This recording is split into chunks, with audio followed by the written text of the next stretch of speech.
രാവിലെ തന്നെ മാനസ വിജനമായ ഒരു സ്ഥലത്തിലൂടെ നടന്നു പോവാണ് ട്ടോ. അപ്പോൾ അവളെ ബ്ലോക്ക് ചെയ്തുകൊണ്ട് ഒരു വണ്ടി മുന്നിൽ വന്ന് നിൽക്കുകയാണ്. അതിൽ നിന്നും രണ്ട് ഗുണ്ടകൾ ഇറങ്ങാൻ ട്ടോ. അവരെ കണ്ടതും മാനസ ചോദിക്കും, നിങ്ങൾ ആരാ, നിങ്ങൾക്ക് എന്താ വേണ്ടത്? അപ്പോഴേക്കും ഫ്രണ്ടിലെ ഡോറിന്റെ ഗ്ലാസ് താഴ്ത്തുകയാണ്. അത് മഹേന്ദ്ര ശർമ്മയായിരുന്നു ട്ടോ. അദ്ദേഹത്തെ കണ്ടതും മഹിയങ്കൾ എന്ന് പറഞ്ഞ് അവൾ ആകെ ഷോക്കാവുകയാണ്. അദ്ദേഹം വണ്ടിയിൽ നിന്ന് ഇറങ്ങി മുന്നോട്ട് നിന്നതും അവൾ പിന്നോട്ട് ഓടാൻ ശ്രമിക്കുകയാണ് ട്ടോ. അപ്പോഴേക്കും രണ്ട് ഗുണ്ടകൾ വന്ന് അവിടെയും അവളെ ബ്ലോക്ക് ചെയ്യാണ്.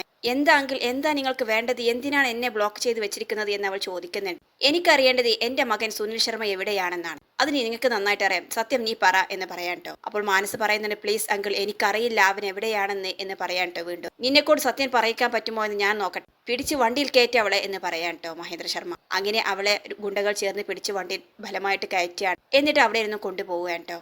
പിന്നീട് കാണിക്കുന്നത് മഹേന്ദ്ര ശർമ്മ ഭാവനയുടെ ഫോണിലേക്ക് വിളിക്കുകയാണ്. എന്താ ഭാവന, നീ എന്നെ പറ്റിക്കുകയായിരുന്നോ? അല്ല സർ, ഞാൻ അങ്ങോട്ടേക്ക് വരാനിരിക്കുകയാണ്, ഞാൻ സാറിനെ വിളിക്കാനിരിക്കുകയായിരുന്നു എന്ന് പറയാൻ ട്ടോ ഭാവന. വേണ്ട, ഇനി എന്നോട് ഒന്നും പറയണ്ട, നീ ഇങ്ങോട്ട് വരികയും വേണ്ട. എനിക്ക് ആരെയാണ് ആവശ്യം അവരെ എന്റെ കയ്യിൽ കിട്ടിയിട്ടുണ്ട്. ഇത് കേൾക്കുന്നത് ഭാവന ഷോക്കാവുകയാണ്. ഇനി എനിക്കറിയേണ്ടത് എന്റെ മകൻ സുനിൽ എവിടെയുണ്ടെന്നാണ്. അത് അവളെ കൊണ്ട് ഞാൻ പറയിപ്പിക്കും. സത്യം അവൾ പറഞ്ഞില്ലെങ്കിൽ പിന്നെ അവളുടെ ചാപ്റ്റർ ക്ലോസ് എന്ന് പറയാണ്. ഇത് കേൾക്കുമ്പോൾ ഭാവന പറയുന്നത്, സർ, അവളൊരു പാവമാണ്, അവളെ ഒന്നും ചെയ്യരുത്. ഇനി എനിക്ക് ആരുടെയും ഒരു ആവശ്യവും വേണ്ട, ഒരു സഹായം വേണ്ട എന്ന് പറഞ്ഞ് മഹേന്ദ്ര ശർമ്മ ഫോൺ കട്ട് ചെയ്യാൻ ട്ടോ. ഉടൻ തന്നെ ഭാവന ആകെ ടെൻഷനായിട്ട് അവിടെ നിന്നും ഇറങ്ങാണ്. പിന്നീട് കാണിക്കുന്നത് മാനസിയാണ്.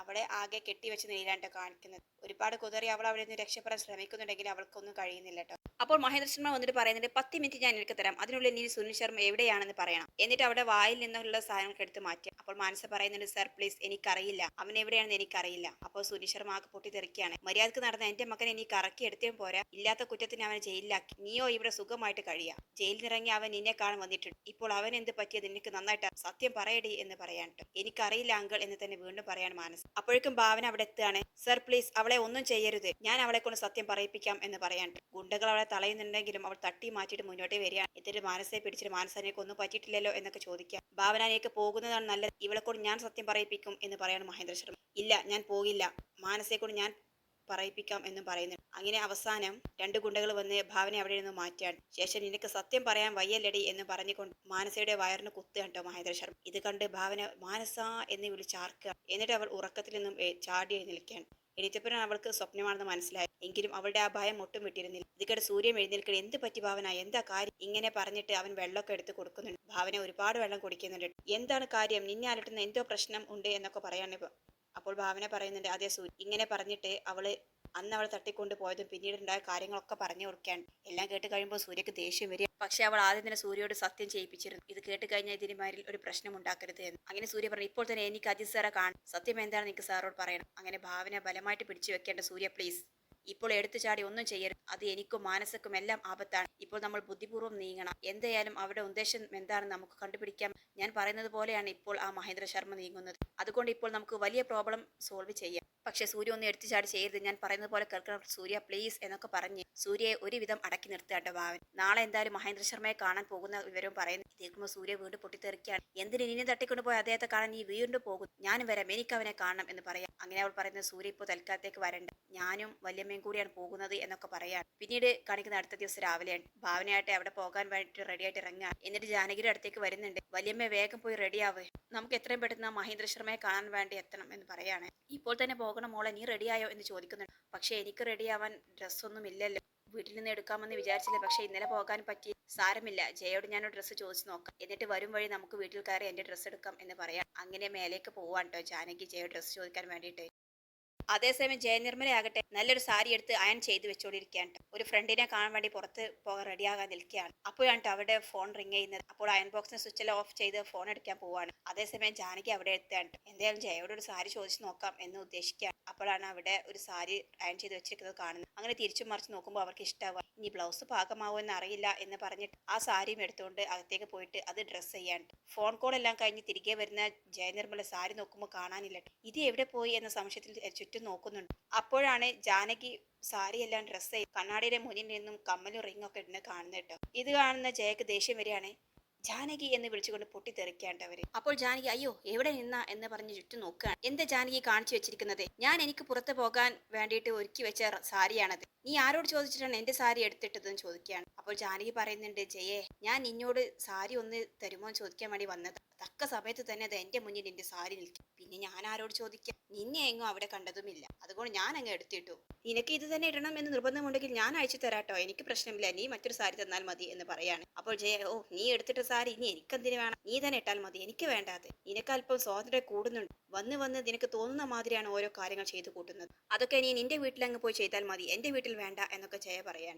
എന്റെ പൊന്നു ജയെ, ഞാനൊന്ന് നിന്റെ സാരി എടുത്തിട്ടതിനാണ് നീ ഇങ്ങനെയൊക്കെ പറയുന്നത്. എന്തായാലും ഞാൻ പുറത്തു പോയി തിരികെ വരുമ്പോൾ കുറച്ച് സാരികൾ കൊണ്ടുവരുന്നുണ്ട്. അതിൽ നിന്ന് നിനക്ക് ഇഷ്ടപ്പെട്ട ഏത് സാരി എന്ന് വെച്ചാൽ നീ എടുത്തിട്ടോ, എനിക്കൊരു പ്രശ്നവുമില്ല എന്ന് പറയട്ടെ ജാനകി. അപ്പോൾ ജയ പറയുന്നത് അങ്ങനെ നിന്റെ ചെലവിൽ കഴിയേണ്ട ഗതികേടൊന്നും എനിക്ക് വന്നിട്ടില്ല എന്ന് പറഞ്ഞ് അവൾ അവിടെ നിന്ന് പോവാണ്. അപ്പോൾ ജാനകി ജയയെ നോക്കി ചിരിക്കുന്നുണ്ട്. പിന്നീട് ജാനകിയും ഭാവനയും പെട്ടെന്ന് തന്നെ പുറത്ത് പോവാണ്. ഇതെല്ലാം ജയ നോക്കി നിൽക്കുന്നുണ്ട്. എന്താണിപ്പോൾ ഇവർ പെട്ടെന്ന് തന്നെ ഒന്ന് പുറത്തു പോകാനുള്ള കാരണം? രണ്ടുപേരിൽ ഒരുമിച്ചുള്ള ഇങ്ങോട്ടേക്ക് വരോ, ഒരുമിച്ചുള്ള പുറത്ത് പോക്കും, ഇതിന് പിന്നിൽ കാര്യമായിട്ട് എന്തോ രഹസ്യമുണ്ട് എന്നൊക്കെ ജയ സംശയിക്കാം. അപ്പോൾ മാനസ അങ്ങോട്ട് വരുന്നുണ്ട്. മാനസയോട് ചോദിക്കുന്നതിന് കണ്ടില്ലേ ജാനകിയും ഭാവനയും പുറത്തു പോയിരിക്കുന്നുണ്ട്, അവർ എവിടെയൊക്കെ പോകുന്നത് എന്നോട് പറഞ്ഞിരുന്നോ എന്ന് ചോദിക്കുകയാണ്.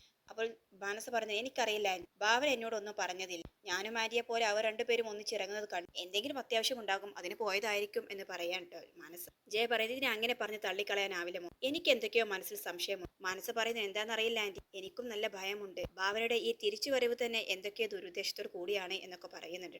അപ്പോൾ ജയൻ പറയുന്നുണ്ട് അതേ മോൾ, അവളെ തട്ടിക്കൊണ്ടുപോയതും ഈ വരവും എന്തെങ്കിലും കണക്ഷൻ കാണും. മോൾക്ക് എന്തെങ്കിലും സംശയമുണ്ടോ? മോൾ ഈ ആന്റിയിൽ നിന്നും എന്തെങ്കിലും മറച്ചു പിടിക്കുന്നുണ്ടോ? ഞങ്ങളാരാണ് ആരോടും പറയാൻ പറ്റാത്ത വല്ല രഹസ്യം നിന്റെ മനസ്സിലിരിപ്പുണ്ട്. ഇങ്ങനെയൊക്കെ ചോദിക്കുമ്പോൾ മാനസയുടെ മുഖം വല്ലാതെ ആവുന്നുണ്ട്. ഏയ് ആന്റി ഇല്ല, നിങ്ങൾ പറയാൻ പറ്റാത്ത എന്ത് രഹസ്യമായി എനിക്കുള്ളത്? ആന്റിക്ക് എന്റെ പാസ്റ്റ് എല്ലാം അറിയാമല്ലോ, പിന്നെ ഇവിടെ വന്നതിന് ശേഷം ഞാൻ പ്രത്യേകിച്ച് പറയേണ്ട ആവശ്യമില്ലല്ലോ. അല്ല മോളെ, എനിക്ക് വിശ്വാസമാണ്, എങ്കിലും ഞാനൊന്ന് ചോദിച്ചതേ ഉള്ളൂ എന്നൊക്കെ ജയ പറയാൻ. എന്നിട്ട് മാനസയുടെ മുഖഭാവം അങ്ങനെ അവൾ ശ്രദ്ധിക്കുന്നുണ്ട്. അവരുടെ മനസ്സിലും എന്തൊക്കെയോ സംശയങ്ങൾ ഉരുണ്ടു കൂടുകയാണ്. പിന്നീട് കാണിക്കുന്നത് ജയനിർമ്മലയും ഭാവനയും മഹേന്ദ്ര ശർമ്മക്ക് വേണ്ടി വെയിറ്റ് ചെയ്യാണ്. അങ്ങനെ ആ സമയത്ത് തന്നെ അവർ ഒരു വണ്ടിയിൽ വന്ന് ഇറങ്ങാണ്. ശർമ്മയുടെ കൂടെ അവരുടെ ഭാര്യ മോഹിനി ശർമ്മ ഉണ്ടായിരുന്നു കേട്ടോ. ജാനകി പറയുന്നുണ്ട് നിങ്ങളെ കണ്ടില്ലല്ലോ എന്ന് ഞങ്ങൾ വിചാരിക്കുകയായിരുന്നു. മഹേന്ദ്ര ശർമ്മ പറയുന്നുണ്ട് സോറി ഭാവന, അല്പം ലേറ്റ് ആയി പോയി, പ്രശ്നമൊന്നും ഇല്ലല്ലോ എന്നൊക്കെ ചോദിക്കുകയാണ്. പിന്നീട് മോഹിനി ശർമ്മ ചോദിക്കുന്നുണ്ട് എന്തായി ഭാവന, നീ ആ വീട്ടിൽ പോയിട്ട് നിനക്ക് എന്തെങ്കിലും കണ്ടെത്താനായോ? മാനസയോട് നീ ഇതിനെക്കുറിച്ച് ചോദിച്ചോ എന്നൊക്കെ ചോദിക്കാൻ കേട്ടോ. അപ്പോൾ ഭാവന പറയുന്നുണ്ട് മാനസയോട് ഞാൻ നേരിട്ടൊന്നും ചോദിച്ചിട്ടില്ല, അതിനുള്ള ഒരു സിറ്റുവേഷൻ എനിക്ക് അവിടെ കിട്ടിയിട്ടില്ല. പക്ഷേ എനിക്ക് അവരുടെ ഫോൺ പരിശോധിക്കാൻ സാധിച്ചു എന്ന് പറയാണ്. അപ്പോൾ മഹേന്ദ്ര ശർമ്മയും മോഹിനി ശർമ്മയും മുഖത്തോട് മുഖം നോക്കുന്നുണ്ട്. എന്നിട്ട് സംശയത്തോട് ചോദിക്കുന്നുണ്ട് ഭാവന നിനക്കതിൽ എന്തെങ്കിലും കണ്ടെത്താൻ സാധിച്ചോ? അപ്പോൾ ഭാവന പറയുന്നത് സംശയാസ്പദമായിട്ട് 4 നമ്പർ ഞാൻ അതിൽ കണ്ടിരുന്നു. അതിൽ നിന്ന് മാനസ അവർക്കും വിളിച്ചിരുന്നു, തിരികെ ഇങ്ങോട്ടേയും കോൾ വന്നിരുന്നു. പക്ഷേ 3 കോളുകൾ നിങ്ങളുമായിട്ട് ഒരു ബന്ധവുമില്ല. പക്ഷേ അതിൽ ഒരു നമ്പർ സേവ് ചെയ്തിരിക്കുന്നത് സുനിൽ എസ് എന്ന പേരിലാണ്. ആ നമ്പർ സുനിൽ ശർമ്മയുടെ തന്നെയാണോ എന്നുള്ള കാര്യത്തിൽ ഞങ്ങൾക്ക് സംശയമുണ്ട്. അതിന് കൂടുതൽ ഉറപ്പ് വരുത്താൻ വേണ്ടിയിട്ടാണ് ഇപ്പോൾ ഒരു കണ്ടുമുട്ടലിന് ഞാൻ പറഞ്ഞത് എന്ന് പറയാൻ കേട്ടോ. അങ്ങനെ അവർ എവിടെ ആ നമ്പർ എന്ന് പറയുന്നുണ്ട്. അങ്ങനെ ഭാവന അവർക്ക് ആ നമ്പർ എല്ലാം കാണിച്ചു കൊടുക്കുന്നുണ്ട്. അപ്പോൾ അവർ പറയുന്നുണ്ട് ഇത് സുനിലിന്റെ നമ്പർ തന്നെയായിരിക്കും, പക്ഷേ ഈ നമ്പറിലേക്ക് വിളിച്ചിട്ട് ഇപ്പോൾ സ്വിച്ച് ഓഫ് ആണ് എന്ന് പറയാം. അപ്പോൾ മോഹിനി ശർമ്മ പറയുന്നത് എങ്കിൽ ഉറപ്പിക്കാം സുനി ഇപ്പോൾ എവിടെയുണ്ടെന്ന് മാനസിക്ക് അറിയാം. അവളെ നന്നായിട്ടും ചോദ്യം ചെയ്താൽ തീർച്ചയായിട്ടും അതിനുള്ള ഉത്തരം കണ്ടെത്താൻ കഴിയും എന്ന് പറയാം. ഭാവന പറയുന്നുണ്ട് ധൃതി വെക്കാതെ സർ, ഞാൻ എന്തായാലും മാനസയെ കണ്ട് കാര്യമായിട്ട് സംസാരിക്കാം. എന്ത് വിവരം കിട്ടിയാൽ ഞാൻ സാറിനെ ഉടനെ തന്നെ അറിയിക്കാം എന്നൊക്കെ ഭാവന പറയാൻ കേട്ടോ. അപ്പോൾ മഹേന്ദ്രൻ പറയുന്നുണ്ട് വേണ്ട ഭാവന, അധികം കാത്തു നിൽക്കാനുള്ള ടൈമൊന്നും ഞങ്ങൾക്ക് മുന്നിലില്ല. എന്തായാലും മാനസയാണ് ഇതിന് പിന്നിൽ എന്നുള്ള കാര്യത്തിൽ എനിക്ക് ഉറപ്പ് വന്നിട്ടുണ്ട്. അതുകൊണ്ട് അവളെ ഞാൻ നേരിട്ട് കണ്ട് സംസാരിക്കും. ഭാവന ഇനി ഇതിൽ അധികം ബുദ്ധിമുട്ടണമെന്നില്ല എന്നൊക്കെ പറയാൻ. അപ്പോൾ ഭാവന പറയുന്നത് സർ എടുത്തു ചാടരുത്, അല്പം സമയം എനിക്ക് താ, ഞാൻ തന്നെ അവളോട് കാര്യങ്ങൾ ചോദിച്ചറിയാം. അവളുടെ ഇപ്പോഴത്തെ അവസ്ഥയിൽ സർ വന്ന് ഒരു പ്രശ്നം ഉണ്ടാക്കരുത് എന്നൊക്കെ പറയാം. അപ്പോൾ മോഹിനി പറയുന്നുണ്ട് എന്താണ് അവൾക്ക് ഇപ്പോൾ പ്രശ്നം? എപ്പോഴായാലും അവളുടെ വായിൽ നിന്ന് ഇത് കേൾക്കേണ്ടത് തന്നെ. നേരത്തെ ആയാൽ ഞങ്ങൾക്ക് എത്രയും പെട്ടെന്ന് ഞങ്ങളുടെ മകനെ കണ്ടെത്താനാകും എന്ന് പറയുന്നുണ്ട്. ജാനകി പറയാണ് അവളിപ്പോൾ ഗർഭിണിയാണ്, അതുകൊണ്ട് തന്നെ പിടിച്ചുപോക്കൊക്കെ പുറത്തറിഞ്ഞാൽ ആകെ പ്രശ്നമാകും. മാനസ ഗർഭിണിയോ എന്ന് ചോദിക്കുന്നുണ്ടോ മോഹിനി. അതെ, മാനസ ഗർഭിണിയാണ്. ഒരുപക്ഷെ നിങ്ങളുടെ മകൻ തന്നെയാകും അവളുടെ കുഞ്ഞിന്റെ അച്ഛൻ. ഇത് കേൾക്കുന്ന മഹേന്ദ്ര ശർമ്മയും മോഹിനി ശർമ്മയും ആകെ ഷോക്കാവാൻ കേട്ടോ. എന്താ നിങ്ങൾ പറഞ്ഞത്? മാനസ ഗർഭിണിയാണ് എങ്കിൽ ഞങ്ങൾക്കും സംശയമുണ്ട് എന്ന് പറയാൻ കേട്ടോ. അപ്പോൾ ഭാവന പറയുന്നുണ്ട് അങ്ങനെ പൂർണ്ണമായും വിശ്വസിക്കാനായിട്ടില്ല.